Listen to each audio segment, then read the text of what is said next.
बिस्मिल्लाहिर्रहमानिर्रहीम। अस्सलाम वालेकुम students, welcome to world of education. और आज आपको वर्ल्ड ऑफ एजुकेशन की इस वीडियो के अंदर मैं CS 301 का पार्ट 2 सॉल्व करवाऊंगा। लेकिन पार्ट 2 सॉल्व करने से पहले आपने कोशिश करनी है कि आप पार्ट 1 को इस तरह से देख लें, सुन लें, अपने कॉन्सेप्ट्स को क्लियर कर लें, क्योंकि ये मोस्टली यहाँ पे जो क्वेश्चन है वो वही रिपीट होंगे जो मैंने आपको पार्ट 1 में करवाए होंगे, क्योंकि वो MCQs थे और ये आपके शॉर्ट और लॉन्ग क्वेश्चन होंगे। पहला क्वेश्चन देखिए, name of to divide and conquer algorithm. आपने वो एल्गोरिथम के नाम बताना जो कि डिवाइड और कन्क्यूर है। तो ये बेसिकली यहाँ पे 3 लिखे हुए हैं। आई स्ट्रॉन्गली सजेस्ट कि आपने उतना ही डेटा लिखना है जो आपसे रिक्वायर्ड होगा, मांग रहे होंगे। मर्ज सॉर्ट, क्विक सॉर्ट और हीप सॉर्ट, इसके अंदर से कोई भी 2 नाम आपने जो है वो राइट करने हैं। और ये पेज नंबर 488 आपके हैंडआउट्स के ऊपर मौजूद है। तो क्विक सॉर्ट, मर्ज सॉर्ट और हीप सॉर्ट, ये 3 एल्गोरिथम है जो क्या करते हैं, डेटा को डिवाइड करते हैं और कन्क्यूर करते हैं कैटेगरीज के अंदर। उसके आगे question number 2, differentiate between call by value and call by reference. आपने कॉल बाय वैल्यू और कॉल बाय रेफरेंस का बेसिक फ़र्क बताना है, बेसिक डिफरेंस बताना है। कॉल बाय वैल्यू की हमेशा याद रखिएगा जब भी आप वैल्यू को कॉल करते हैं। मैं आपको ये लिख के दिखाऊंगा ताकि आपको समझ आए कि मैं आपसे क्या बात कर रहा हूँ। देखिए यहाँ पे a इक्वल्स टू 10। अब a की वैल्यू जो है वो 10 के बराबर है। मैं जैसे कहूँगा ना 10, तो 10 पे क्या वैल्यू आएगी, a आएगी। तो मैंने देखे a की वैल्यू से इसको कॉल किया है, तो जब भी 10 कॉल करूंगा तो a इसका वेरिएबल आ जाएगा। तो इसका मतलब है ये कॉल बाय वैल्यू है, यानी आप वैल्यू से वेरिएबल को कॉल कर रहे हैं। कॉल बाय रेफरेंस का मतलब है कि आप एंड के साथ, यानी रेफरेंस का वर्ड जहाँ पे भी इस्तेमाल होता है, इसका बेसिक कॉन्सेप्ट, इसका बेसिक फ़र्क ये होता है कि आपको वेरिएबल की मेमोरी मिल जाती है। जिस तरह हमारी मेमोरी आपको पता है ब्लॉक्स के अंदर डिवाइड होती है। अब देखिए, आप फर्ज कर लें कि हमारा जो डेटा है वो इस चौथे वाले ब्लॉक के अंदर पड़ा हुआ है। यहाँ पे आपको इस सारे डेटा के अंदर, इन सब के अंदर आपको फाइंड आउट या सर्चिंग करने की जरूरत ही नहीं है, क्योंकि आपको उसका एड्रेस मिल गया। जिस तरह मेरे घर का एड्रेस अगर आपके पास है तो आप बड़ी आसानी से मेरे घर तक आ सकते हैं। तो ये आपके पास बेसिक कॉन्सेप्ट है कॉल बाय रेफरेंस का। तो दोनों में फ़र्क ये है कि कॉल बाय वैल्यू, आप वैल्यू को कॉल करेंगे उसकी वैल्यू की मदद से, और कॉल बाय रेफरेंस यानी आपको एड्रेस मिल जाएगा वेरिएबल के एड्रेस की मदद से। तो बेसिक जो कॉन्सेप्ट आपको बता दिए वो आप कर लें, इसको आप पढ़ लें, क्योंकि आपकी स्क्रीन के ऊपर ये इसका आंसर लिखा आ रहा है। लेकिन मैं आपको सजेस्ट करूंगा कि आप इसको अपने कॉन्सेप्ट के ऊपर लिखें ताकि आपको आसानी हो। उसके आगे जनाब हीप क्या होती है और टाइप्स ऑफ हीप्स आपने बतानी है। तो हीप होती है ना, इसका मतलब ये होता है कि ये आपकी मेमोरी की टाइप है। आपको पता होना चाहिए मेमोरी की 2 टाइप्स हैं, एक है स्टैटिक हीप और एक है डायनामिक हीप। स्टैटिक हीप ये मेमोरी की टाइप है जिसके अंदर आपने अगर एक दफ़ा मेमोरी को अपने लिए रिजर्व कर लिया इन द फॉर्म ऑफ अरे, आप उसको चेंज नहीं कर सकते हैं। अब चेंज कैसे नहीं करेंगे, जैसे मेरे पास 1000 स्टूडेंट थे, मैंने 1000 स्टूडेंट्स का डेटा अपने पास एंटर कर लिया। तो जब मैं 1000 स्टूडेंट्स का डेटा एंटर करूँगा तो बस स्टैटिक मेमोरी में मुझे ये ऑप्शन नहीं मिलेगा कि मैं इससे ज़्यादा या इससे कम कर सकूँ। ठीक है, तो अब अगर स्टूडेंट ज़्यादा हो गए तो मुझे 1200 यानी 200 ज़्यादा हो गया तो मुझे इसका डेटा एंटर करना है, लेकिन मुझे मजीद मेमोरी नहीं मिल रही। और अब इस मजीद मेमोरी को लेने के लिए हमारे पास जो दूसरी फॉर्म है हम उसको इस्तेमाल करते हैं डायनामिक मेमोरी। तो डायनामिक मेमोरी में आप बड़ी आसानी से डेटा को जो है वो ऐड भी कर सकते हैं और मेमोरी को फ्री भी कर सकते हैं, रिमूव भी कर सकते हैं by using new and delete operator. अब ये हमारे पास हीप होती है, इसकी 2 टाइप्स हैं, मिन हीप और मैक्स हीप। मिन हीप के अंदर क्या होता है, मिन हीप के अंदर जो हमारे पास मिनिमम नंबर है ना वो स्टार्ट होते हैं, यानी कि आपके पास ट्री बनाया जाता है, जिस तरह मैं आपको यहाँ पे बना के दिखा रहा हूँ, इस तरह ट्री होता है। ठीक है, अब बाइनरी ट्री ऑलरेडी आपको मैंने डिटेल कॉन्सेप्ट बताया हुआ है आपके पार्ट 1 के अंदर, जिसके अंदर मैंने आपको बताया था कि ये इसकी बाइनरी या बाइनरी सर्च ट्री में फ़र्क क्या है। अब देखिए इसके अंदर क्या होता है, इसके अंदर इस तरह का ट्री होता है, सबसे जो छोटा नंबर होगा ना मिनिमम के अंदर वो ऊपर आएगा, और सबसे बड़ा जो नंबर होगा वो मैक्सिमम के ऊपर आएगा। अब हम मिनिमम हीप की बात करेंगे, 2 टाइप्स है हीप की जो आपने बतानी है, मिनिमम और मैक्सिमम, जिसको हम मिन हीप और मैक्स हीप कहते हैं। अब मिन हीप क्या करेगी, मिन हीप का सबसे स्मॉलेस्ट नंबर, उससे बड़ा, उससे बड़ा, उससे बड़ा, उससे बड़ा और एट द एंड उससे बड़ा। तो ये आपके पास इस तरह से जो है वो ट्री बनता है। और मैक्स हीप में क्या होता है, मैक्स हीप में हमारे पास जो है वो सबसे बड़ा नंबर, क्योंकि ये मैक्सिमम की शॉर्टेस्ट फॉर्म है, सबसे बड़ा नंबर, उससे छोटा, उससे छोटा और उससे छोटा, यानी असेंडिंग और डिसेंडिंग और मिन और मैक्स हीप का नाम जो है वो देते हैं। तो ये 2 एग्जांपल हैं, इनकी बड़ी इंपॉर्टेंट कॉन्सेप्ट है, इसको याद रखिएगा। हाइट ऑफ ट्री फाइंड करनी है आपने, अगर आपके पास जो है वो इसकी हाइट 2 हो। देखिए यहाँ पे कोशिश करें कि डेटा को या क्वेश्चन को समझें। वो कह रहे हैं कि हाइट जो है ट्री की वो 5 है, तो आपने इसका सम मालूम करना है। आपको हाइट मिल गई, इसका क्या होता है, इसका फार्मूला देखिए, नॉट इक्वल्स टू 2 की पावर h। आप नॉट को मालूम करने के लिए 2 की पावर h मालूम करेंगे। अब देखिए 2 की पावर h का मतलब हाइट है, तो हाइट आपको मिल गई है, 2 की पावर 5 करें तो इसको मैथमेटिकल करेंगे तो 32 आंसर, यानी 32 आपको इसका जवाब आ जाएगा। आफ्टर 32 आपने फार्मूला अप्लाई करना है सम ऑफ नॉट, क्योंकि आपने इसकी हाइट मालूम करनी है, सम मालूम करना है। तो n माइनस एज प्लस 1, इस फार्मूले को याद कर लें, बड़ा इंपॉर्टेंट है आपके MCQs के वाले से, मैंने आपको MCQs में भी ये करवाया हुआ था। n minus H plus 1, n की वैल्यू नंबर ऑफ नोट्स 32 ये आ गया, माइनस फार्मूले का एज जो आपको फार्मूले में या क्वेश्चन में गिवन था वो आ गया, +1 आपका फार्मूले का, और एट द एंड आपका 26 जो है इसका जवाब आ जाएगा। तो ये आपने याद कर लेना, ये इंपॉर्टेंट क्वेश्चन है। और इस तरह अगर आपके पास हाइट सेम नहीं भी आती, आप फर्ज कर लो कि हाइट 5 के बजाय 10 आ गई है, 20 आ गई है, 15 आ गई है, तो आपने सिंपल इस हाइट की जगह वो वैल्यू को पुट करना और आपके डिज़ायर्ड के मुताबिक जो है वो आपको आंसर मिल जाएगा। उसके आगे एक अरे है जिसके अंदर आपने एग्जैक्टली 15 एलिमेंट्स को क्या करना है, स्टोर करना है, और इसमें आपने करना है कि बाइनरी सर्च के मुताबिक होंगे। बाइनरी सर्च का मतलब होता है कि इसके अंदर क्या है कि हर एलिमेंट के आगे 2 पार्ट्स होते हैं। अब ये देखिए जिस तरह 1 है ना, अब 1 के 2, अब ये मैं आपको अगर ट्री के अंदर बना के दिखाऊँ तो देखें ये 1 है, अब 1 से आगे ये इसके 2 पार्ट्स हैं। कौन कौन से, देखें 2 है और एक 3 है। याद रहे कि जो बड़ा नंबर होता है ना वैल्यू से, वो हमेशा राइट वाली साइड पे आता है, और जो छोटा नंबर होता है वो लेफ्ट वाली साइड पे आता है। दोनों को कंपेयर कर लें, 2 चूँकि छोटा है लेफ्ट वाली साइड पे आ गया, 3 चूँकि बड़ा ये राइट वाली साइड पे आ गया। तो इसका क्या ट्री बनेगा, देखिए 1 पेरेंट है, इसके आगे 2 चाइल्ड हैं, 1 से 2 और 1 से 3, ये हो गया। अब 2 से आगे आप बनाएं दोबारा से 4 और 5 इस तरह बन जाएगा, फिर 6 और 7 इस तरह बन जाएगा, फिर 8 और 9 और फिर आखिर में 10। तो ये आपको इस तरह एक ट्री बन जाएगा। इस ट्री में से आपने 15 तक ट्री बनाना है। अब 15 तक ट्री बनाने के बाद आपने इसको अरेंज करना है, और अरेंज कैसे करना है मैंने आपको ये ट्री की फॉर्म में बना के दिखा दिया। ये 5 नंबर का आपका लॉन्ग क्वेश्चन है, सिंपल देखें आपने। अच्छा ये भी आपको याद रखना, आपने ये बात याद रखनी है कि मिन और मैक्स हीप की अगर हम बात करेंगे ना बाइनरी ट्री के अंदर, तो ये जो पहला नंबर होता है ये वाला, ये होता है हेड, और जो लास्ट नंबर होता है ये होता है टेल। ठीक है, अब इन आप नंबर्स को निकाल दें, यानी ये 1 है, ये तो हेड आ गया, और ये जो 15 है ये टेल आ गया। अब देखें 2, ये 2 आपके पास अब फर्स्ट वैल्यू कंसीडर की जाएगी, यानी यहाँ से वैल्यू आपकी स्टार्ट की जाएगी, यहाँ से वैल्यू आपकी प्रोसीड की जाएगी। तो इसने यहाँ पे ये लिखा हुआ है फॉलोइंग और प्रोसीडिंग, यहाँ से आपकी वैल्यू प्रोसीड की जा रही है, प्रोसेस की जा रही है, और आखिर में 14 है, और ये इसके सारे एट द एंड जो है वो एलिमेंट्स कंसीडर जो है वो किए जाएंगे in the form of tree data structure. उम्मीद करता हूँ कि ये कॉन्सेप्ट आपको समझ आ चुका होगा। Okay, right 1 example of hashing. आपने एक एग्जाम्पल लिखनी है जनाब हैशिंग की। हैशिंग होती क्या है, हैशिंग जो है हम इसको यूज़ करते हैं to store the data. Data को स्टोर करने के लिए सपोज कर लें we have a list of fruits, हमारे पास कोई लिस्ट है फ्रूट्स के, लाइक एप्पल है, बनाना है, वगैरह वगैरह। अब हैश फंक्शन क्या कहता है, इसके अंदर हमने कीज़ की रखनी होती है, यानी कि हमारे पास ना 2 टेबल्स होते हैं जस्ट लाइक दिस। अब इसके अंदर जो पहली वैल्यू होती है ना इस तरह से, वो की होती है। अब इस की में एक स्पेसिफिक नंबर पड़ा होता है, और उसमें जाके हमने कीज़ के अंदर वैल्यू को स्टोर करना होता है। अब ये देखें इस तरह मैंने आपको बना दिया। अब आप फर्ज कर लो कि आपके पास 2 नंबर हैं, यहाँ पर मैं कहता हूँ 1 और यहाँ पर मैं कहता हूँ 3। अब 1 में मैंने ए फॉर एप्पल रखा हुआ है, और जो दूसरा है वो मैं यहाँ पर कुछ भी कर लेता हूँ, लाइक एस फॉर स्ट्रॉबेरी। अब देखिए मैं कहता हूँ कि एप्पल को जाके गेट करो, तो इसकी जो वैल्यू होगी ना की वो 1 है, तो मैं कहूँगा 1 को जाके गेट करो। 1 में क्या पड़ा हुआ है, एप्पल पड़ा हुआ है, तो ये हैशिंग का फंक्शन है। ठीक है, तो ये देखें इसको लिखने का तरीका हैश कोड एप्पल, और उसके बाद नंबर ऑफ एलिमेंट जो भी, जिस तरह APPL इसके 5 है, तो आप यहाँ पे 5 लिख लेंगे। तो ये आपके पास लिखने का तरीकेकार है। इस तरह स्ट्रॉबेरी के जितने एलिमेंट्स बनेंगे STRO वगैरह वगैरह, तो आप वहाँ पे वो भी लिख लेंगे। ठीक है, आपने हाइट मालूम करनी है 5 की, मैंने आपको ऑलरेडी जो क्वेश्चन करवा दिया है, मेक श्योर कि आपको याद होगा। ओके, नेक्स्ट क्वेश्चन देखिए, इसमें क्या है जी, what is the skip list. आपने ये बताना है कि स्किप लिस्ट क्या होती है। जो स्किप लिस्ट होती है सेट की, वो डिस्टिंक्ट की और एलिमेंट्स के ऊपर कंसिस्टेंट होती है। जिस तरह अभी पीछे बात करके आए हैं हैशिंग फंक्शन की, ये भी बिल्कुल वैसे ही होगा। इसके अंदर भी हमारे पास जो डिजायर्ड स्किप लिस्ट के जो कीज़ हैं वो होती हैं, जिसके अंदर स्पेसिफिक अमाउंट ऑफ डेटा पड़ा होता है, यानी कि स्पेसिफिक कीज़ पड़ी होती हैं। अब इसके 4-5 पॉइंट हैं, याद कर लें, बड़े इंपॉर्टेंट है ये। ईच लिस्ट, हर जो लिस्ट है ऐसा कंटेन करेगा स्पेशल की के ऊपर, जो कि कंसिस्टेंट होगा +∞ से लेकर -∞ तक, यानी इसके अंदर अनगिनत नंबर आते हैं, इन्फिनाइट नंबर आते हैं। फिर S0 जो है, जिसको हम S0 कहते हैं, ये कंटेन होता है कीज़ के ऊपर, और S जो है ये नॉन डिक्रीजिंग ऑर्डर है, यानी कि ये डिक्रीज नहीं करेगा। इसके अलावा जो हर सेट है वो अगले वाले का या पिछले वाले का सबसेट होगा, लाइक S0 जो है ये किसका सबसेट है जी, S1 का। इस तरह चलते चलते ये S8 तक जाता होता है। तो ये आपके पास 2 स्पेशल वेरिएबल्स होते हैं, ये कुछ इंपॉर्टेंट लाइन्स है, इनको आपने इस क्वेश्चन के मुताबिक जो है वो याद कर लेना है। उसके आगे, how can we generate a match with the help of union. आपने ये बताना है कि हम कैसे जो है वो जनरेट कर सकते हैं मैच को यूनियन की मदद से। तो यूनियन का मतलब होता है किसी भी चीज़ों को, किसी भी डेटा को कंबाइन करना। अब यहाँ पे देखें आप क्या करेंगे, रैंडमली रिमूव करेंगे वॉल्स को until the entrance and exit cell. Basically match एक गेम है, मैं आपको यहाँ पे बना के दिखा दूँ। अगर जिस तरह आप जूनियर होते हुए आपके पास एक स्केल होता है जिसके अंदर एक मोती टाइप चीज़ होती है, अब उस मोती को आप क्या करते हैं, आप गुजरते गुजरते एंट्री और एग्जिट पे जाते हैं।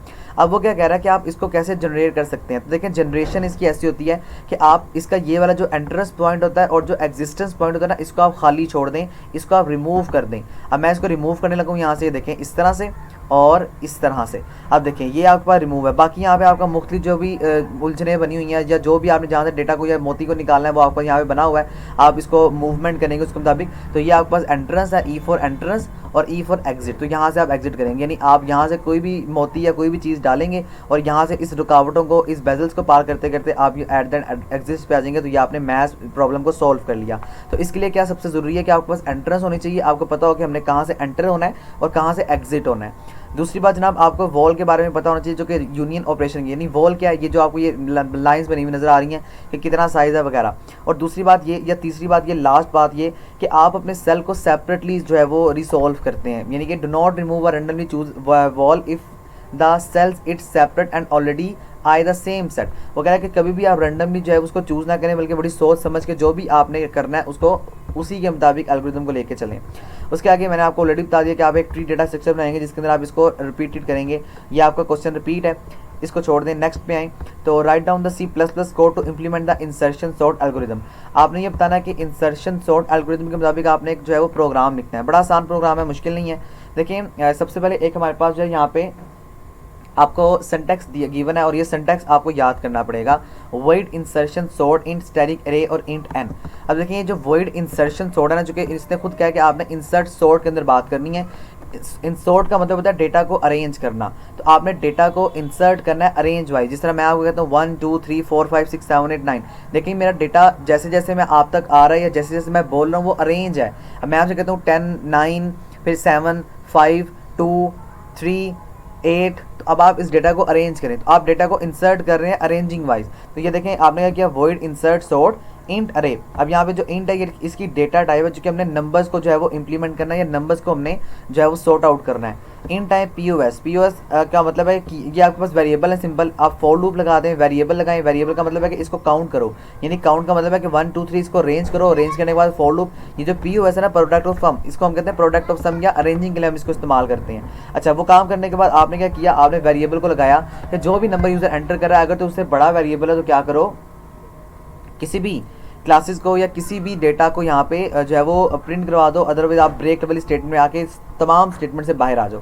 तो ये आपके पास एक बेसिक कॉन्सेप्ट है, जिस बेसिक कॉन्सेप्ट में आपको ये बताया जा रहा है कि आपने बेसिक काम कैसे करना है और आपने बेसिकली कोड को कैसे राइट करना है। इसका बेसिक ओवरव्यू आपको पता होना चाहिए, बाकी इंशाल्लाह आप बड़ी आसानी से सॉर्ट आउट कर लेंगे। उसके आगे देखें, what is the table ADT। ADT का मतलब होता है एब्स्ट्रैक्ट डेटा टाइप। आपने ये बताना है कि एब्स्ट्रैक्ट डेटा टाइप क्या होती है और इसको हम कैसे इंप्लीमेंट करते हैं टेबल के अंदर। मैं थोड़ा सा वीडियो आपको वीडियो चूँकि मैं बिल्कुल वीडियो आपकी जो है वो एट द लास्ट स्टेज बना रहा हूँ। कल आपका पेपर है तो मेक श्योर कि मैं इसको जल्दी से कवर करने ही करूँ, लेकिन आपको कुछ चीज़ समझ नहीं आएगी तो आपने कमेंट्स में बतानी है। जैसे ही मुझे टाइम मिलेगा मैं बता दूंगा, और अदरवाइज मुझे टाइम नहीं मिलता तो प्लीज़ बाकी स्टूडेंट्स कमेंट्स पढ़ लें। वो आपको किसी को भी अगर आंसर पता है तो वो उस स्टूडेंट का रिप्लाई करते हैं, ठीक है। ये मेरी आपसे एक रिक्वेस्ट है, मेक श्योर कि मेरी आप इस रिक्वेस्ट के ऊपर काम भी करेंगे।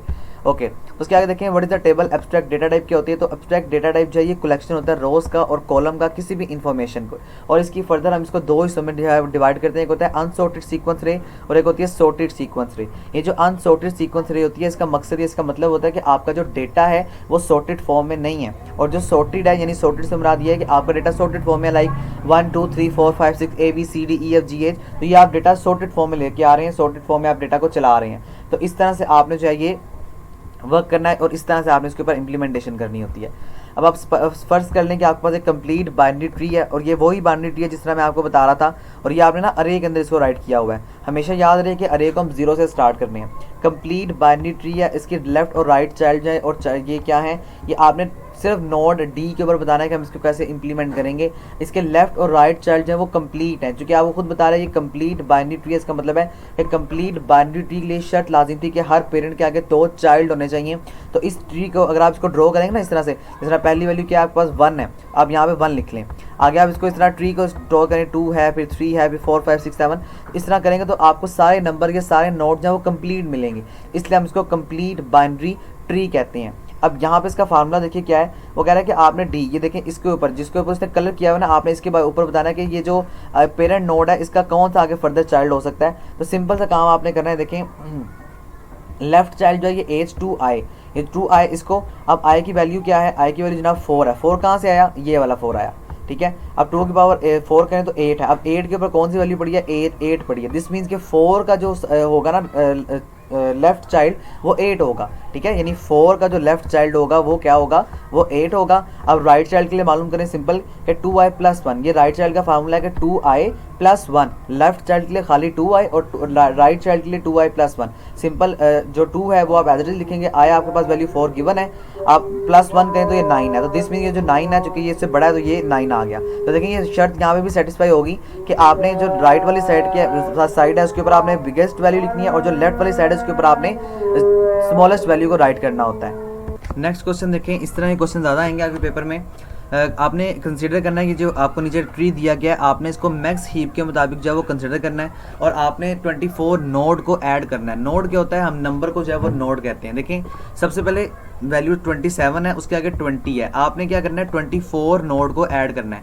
अब यहाँ पे सबसे पहले आपको ये बात पता लग गई कि जो हमारे पास लेफ़्ट और राइट चाइल्ड है, राइट वाली साइड पे हमेशा जो वैल्यू होती है वो बड़ी होती है, जबकि लेफ्ट वाली साइड पे हमेशा वैल्यू छोटी होती है। अब देखें राइट वाली साइड पे वैल्यू 25 और ये 24 है, 24 जो है वो छोटा है किससे, 25 से, दिस मीन्स को लेफ्ट पे आना है, तो 24 यहाँ पे आएगा और इसका आगे फर्दर चाइल्ड बन जाएगा 20।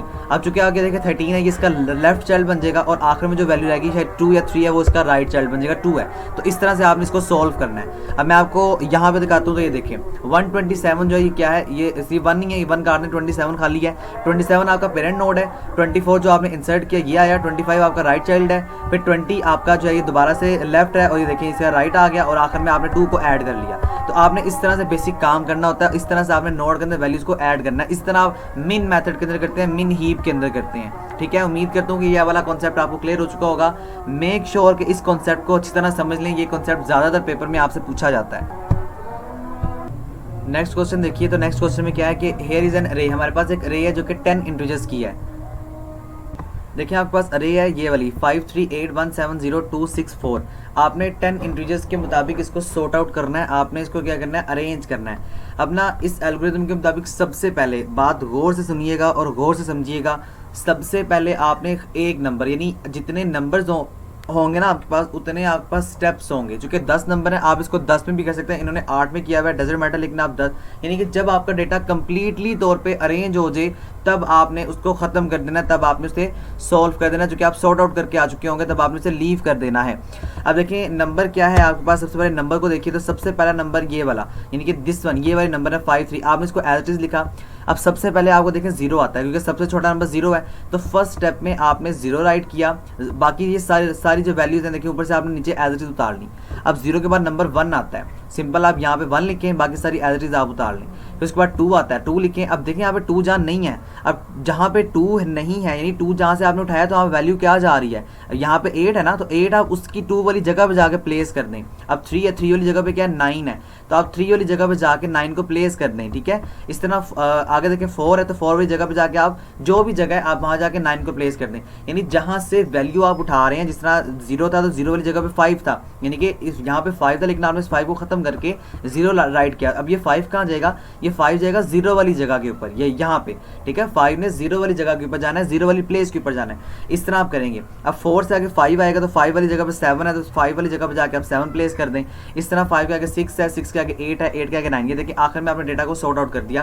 तो ये स्टेप्स की फॉर्म में आपने किया। याद रहे कि डेटा को इकट्ठा सॉर्ट आउट नहीं करना, यानी 0 1 2 3 4 5 6 7 ऐसे नहीं लिख देना, आपने ये टेबल बनाना है और इसी टेबल के अकॉर्डिंगली आपने इसको सॉल्व करना है।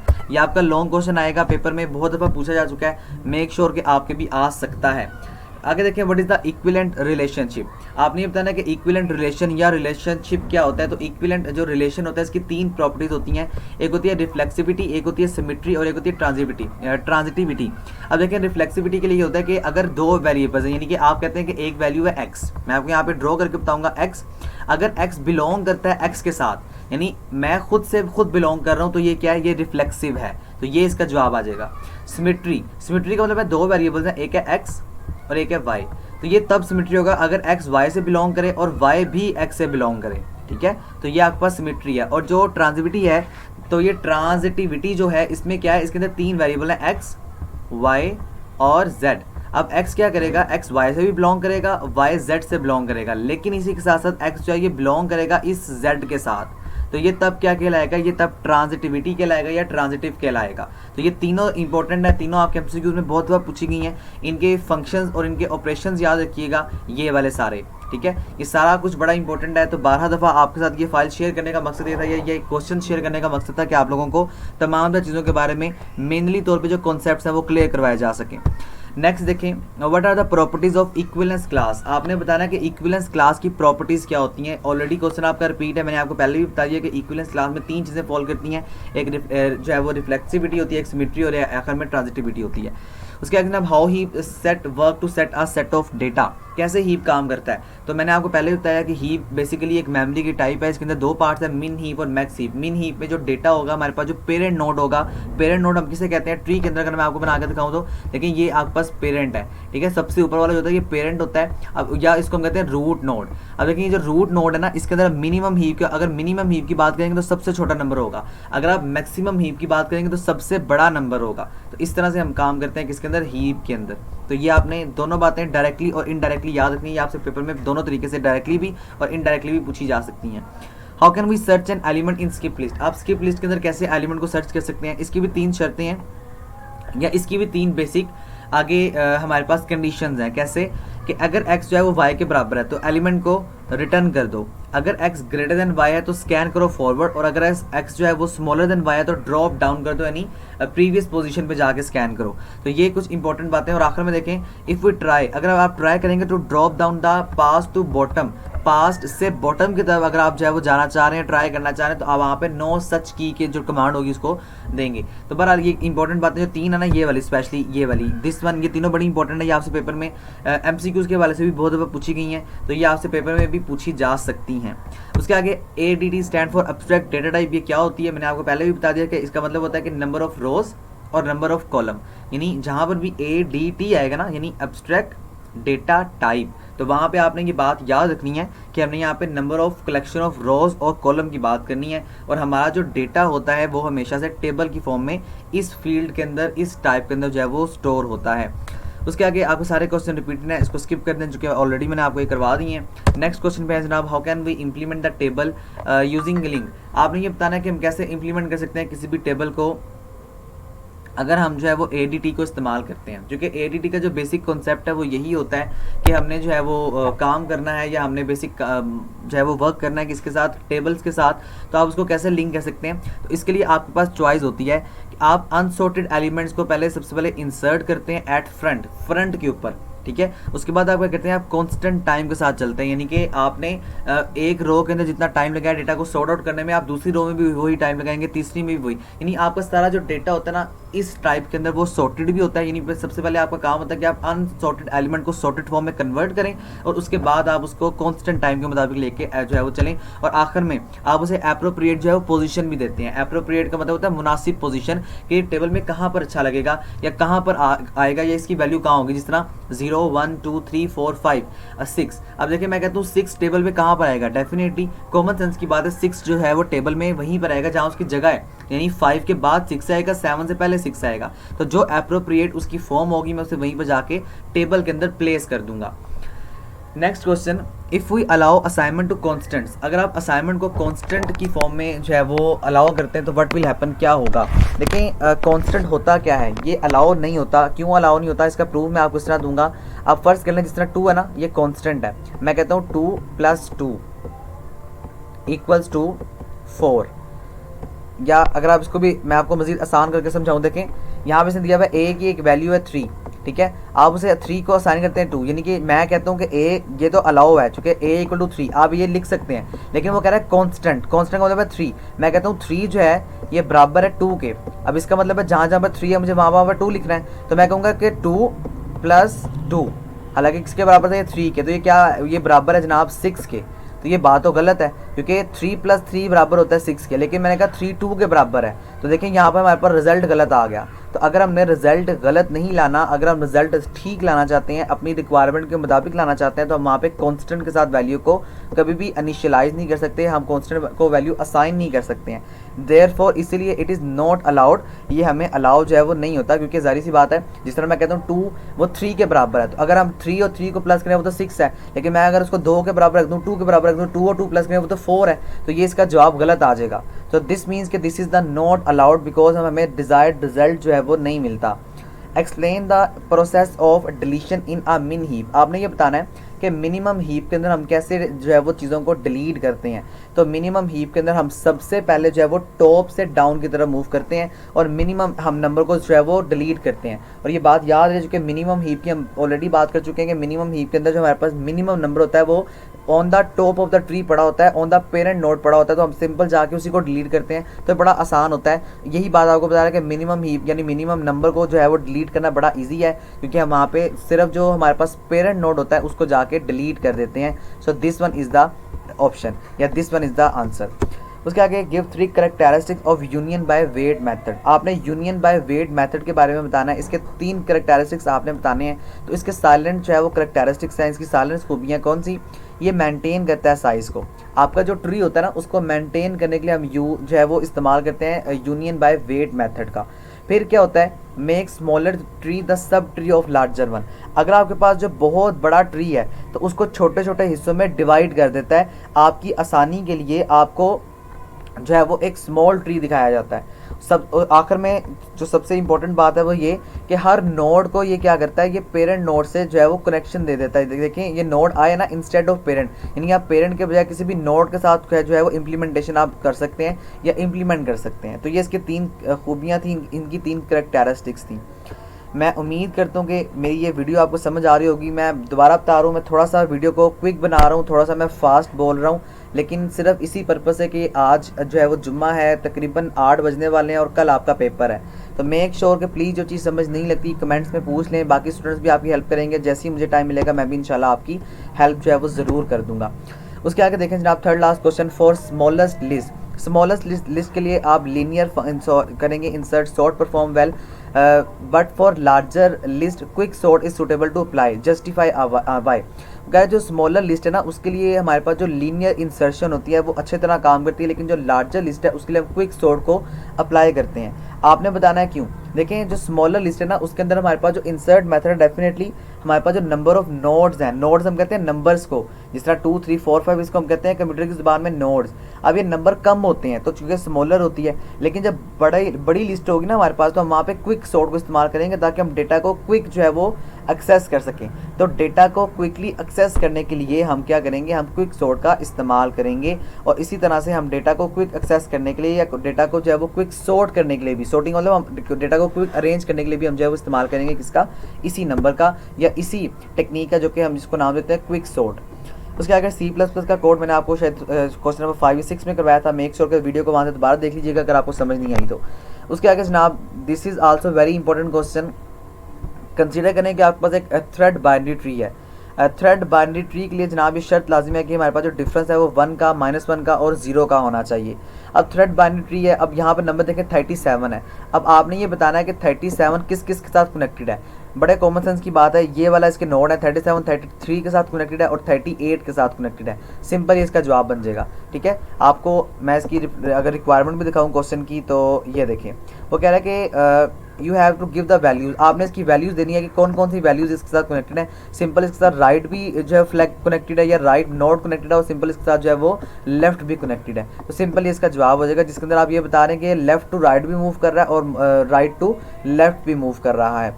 उसके आगे देखें तो आपको क्या बता रहा है कि what is disjoint set. Disjoint sets कौन से होते हैं, तो डिसजॉइंट सेट्स वो सेट्स होते हैं जो कि कोई भी कॉमन एलिमेंट्स नहीं रखते हैं। जिस तरह ए हम यहाँ पे राइट कर लेते हैं, a इक्वल्स टू 1 2 3। देखिए यहाँ पे 2 एलिमेंट, चलिए मैं चूँकि वीडियो का ड्यूरेशन लंबा हो जाएगा और मुझे इसको जल्दी अपलोड करना है, कल आपका पेपर है, तो जो a है वो 1 2 है और ये जो है ये 3 और 4 है।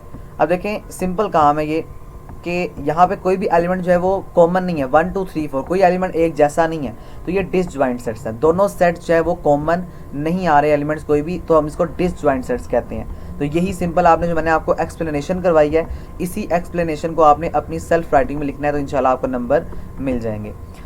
उसके आगे जनाब, give the differentiate between strict and complete binary tree. Strict और कंप्लीट बाइनरी ट्री में आपने फ़र्क बताना है। तो binary tree set to be strictly binary tree, जो बाइनरी ट्री है ना, अगर हम उसको स्ट्रिक्टली बाइनरी ट्री तब कहेंगे इफ़ अगर every non leaf node in a binary tree non empty left and right sub tree. Strictly tree या स्ट्रिक्टली बाइनरी ट्री वो होता है जिसका जो लीफ नोड होता है वो कभी भी खाली नहीं होता, कभी भी एम्प्टी नहीं होता। लीफ नोड कौन सा होता है? आखिरी वाला नोड। जिस तरह देखें, मैं यहाँ पे आपको बना कर दिखाऊंगा, ये आपके पास पेरेंट नोड है, ये फर्दर आगे उसकी सब चाइल्ड हैं और ये उसके लीफ है, यानी ये उसके आगे चाइल्ड है। देखें अब यहाँ पे जो लास्ट नोड है वो ये वाले हैं, तो ये कभी भी एम्प्टी नहीं होंगे। तो ये अगर एम्प्टी नहीं है तो ये स्ट्रिक्टली बाइनरी ट्री है। जबकि कंप्लीट बाइनरी ट्री के लिए शर्त लाजिम है कि हर नोड के आगे फर्दर 2 चाइल्ड होने चाहिए। जिस तरह मैंने देखे अब इस वाले के भी 2 बना दिए हैं, तो ये कंप्लीट बाइनरी ट्री है कि हर पेरेंट के आगे 2 चाइल्ड लाजमी होने चाहिए। अगर वो 2 चाइल्ड नहीं होंगे तो वो कंप्लीट बाइनरी ट्री भी नहीं कंसिडर किया जाएगा। A complete binary tree can be stored in an अरे। जो कंप्लीट बाइनरी ट्री होती है हम उसको स्टोर करते हैं किसी भी अरे में। वाइल स्टोरिंग द ट्री, हम स्टोर करते हैं ट्री को in an array, we leave the first position 0th element of the array empty. Why, वो कह रहा है कि जब भी हम अरे को स्टार्ट करते हैं ना तो हम 0 एलिमेंट को क्यों खाली छोड़ते हैं। तो इसको खाली छोड़ने का मकसद क्या होता है वो आपने बताना है। तो इसको सिंपल खाली छोड़ने का मकसद ये होता है कि हम कभी भी जाके 0 में किसी भी वैल्यू को प्लेस कर सकते हैं, पहली बात। और दूसरी बात ये कि हमें पता है कि जो हमारे पास ट्री डेटा स्ट्रक्चर है ना उसके लेफ्ट और राइट चाइल्ड हैं। जो लेफ्ट चाइल्ड हमने ऊपर, आपको याद हो हमने क्वेश्चन सोल्व किया था जिसमें हमने लेफ्ट की हाइट मालूम की थी और लाइट जो राइट था उसकी भी हमने नंबर ऑफ नोड्स को मालूम किया था। उसका लिए हमने फार्मूला लगाया था 2i और 2i + 1। अब अगर हमारे पास i 0 हो जाएगा ना तो क्या होगा, हमारा टोटली आंसर गलत आ जाएगा। देखें वो यही कह रहा है कि अगर i जो है वो 0 है तो हम वी कैन नॉट स्टार्ट, हम तो चले ही नहीं, हमने तो अरे में डेटा स्टोर ही नहीं किया इसका मतलब। लेकिन ये जो बात गलत है, हमने तो अरे के अंदर डेटा स्टोर किया हुआ है, तो हम इसलिए 0 पोजीशन को खाली छोड़ते हैं क्योंकि हमने अपना डेटा जो है वो कभी भी 0 की फॉर्म के अंदर नहीं लेके आना होता। तो यही एक मेन वजह जिसकी वजह से हम अपने डेटा को एम्प्टी छोड़ देते हैं, हम 0 वाले एलिमेंट को इस्तेमाल नहीं करते, यूटिलाइज नहीं करते। उसके आगे क्वेश्चन रिपीटेड है। नेक्स्ट देखें, give an effect of sorted data. हम सॉर्टेड डेटा की ऑलरेडी 12 दफ़ा बात करके आ चुके हैं जी। ये लास्ट क्वेश्चन है आपका जिसके अंदर आपको ये बता रहा है कि जो बाइनरी ट्री है ये फंडामेंटल डेटा स्ट्रक्चर है जिसके अंदर हम जो है वो बाइनरी ट्री को सॉर्ट करते हैं, यानी हम डेटा को अरेंज करते हैं। और डेटा को अरेंज करने का बेसिक जो मतलब होता है, बेसिक जो कॉन्सेप्ट होता है वो यही होता है कि हमारा जो डेटा है ना वो इस तरह से हम अरेंज कर लें ताकि हमें डेटा को एक्सेस करने में किसी भी तरह की कॉम्प्लिकेशन का जो सामना है वो ना करना पड़े। ये आपका पार्ट 2 था, ये मुझे दोबारा बनाना पड़ा। अनफॉर्चुनेटली मुझसे वीडियो डिलीट हो गई थी, वो वाली जो मैंने आपके लिए ऑलरेडी रिकॉर्ड की थी जिसकी वजह से लेट हो गया। तो मेक श्योर कि प्लीज़ चैनल को सब्सक्राइब जरूर कीजिएगा क्योंकि बहुत मेहनत लगी है इसको बनाने में। प्लीज़ इस वीडियो को लाइक भी ज़रूर कीजिएगा और अपने दोस्तों के साथ शेयर भी कीजिएगा। Thank you so much. इस दुआ के साथ इजाज़त चाहूँगा। अल्लाह ताला मुझे और आप तमाम तर लोगों को कामयाब करे और जो जो आप अपनी लाइफ में बनना चाहते हैं अल्लाह ताला आपको उस डिज़ायर्ड रिक्वायरमेंट के मुताबिक या उसी डिज़ायर्ड आपकी जो भी एम्बिशन है उसको कंप्लीट करे। Thank you so much. अल्लाह हाफिज़।